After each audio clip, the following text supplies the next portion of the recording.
প্রথমে আমরা ক্যালকুলেটরটা অন করে নেব।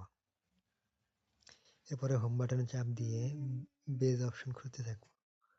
এই যে আমরা বেজ অপশন পেয়ে গেছি, এবার ওকেতে চাপ দেব, দিয়ে এখানে ফরম্যাট চেঞ্জ করে নেব।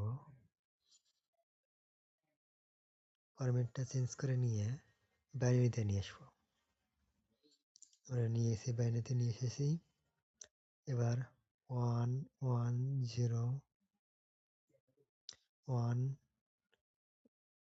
0 1 0 1 দিয়ে এবার এক্সে চাপ দিয়ে তারপরে ফরম্যাট চেঞ্জ করে দেব। এই যে চলে এসেছে আমাদের কাঙ্ক্ষিত মানটি। ধন্যবাদ।